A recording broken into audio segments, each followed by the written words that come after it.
ভাবো তো, তুমি যখন ইউটিউবে ভিডিও দেখো বা হোয়াটসঅ্যাপে মেসেজ পাঠাও, সেই ডেটা কি সত্যি আকাশ দিয়ে উড়ে যায়? বিষয়টা একটু ব্যাখ্যা করবে?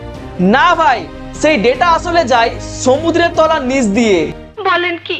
হ্যাঁ, পৃথিবীর প্রায় 99% ইন্টারনেট চলে এই আন্ডারসি ফাইবার অপটিক কেবলস দিয়ে। এই কেবলগুলো দেখতে খুব পাতলা, প্রায় একটা গার্ডেন পাইপের মতো, কিন্তু এর ভিতর দিয়ে প্রতি সেকেন্ডে চলে টেরাবাইট পরিমাণ ডেটা। এই কেবলগুলো মহাসাগরের তলদেশে বিছানো থাকে। আমেরিকা থেকে ইন্ডিয়া, জাপান থেকে ইউরোপ, সব দেশের মধ্যে সংযোগ তৈরি করে। একটা ছোট্ট মাছও জানে না যে ওর নিচ দিয়ে পুরো ইন্টারনেট চলছে। মজার ব্যাপার হলো এই কেবলগুলো রক্ষা করে সমুদ্রে ভাসমান বিশেষ জাহাজ, যেগুলো ভাঙা অংশ বা কোনো ত্রুটি হলে ঠিক করে আবার কানেক্ট করে দেয়। তাই পরের বার ভিডিও দেখার আগে মনে রেখো, তোমার ইন্টারনেট সমুদ্রের তলার নিচ দিয়ে সাঁতার কেটে আসছে।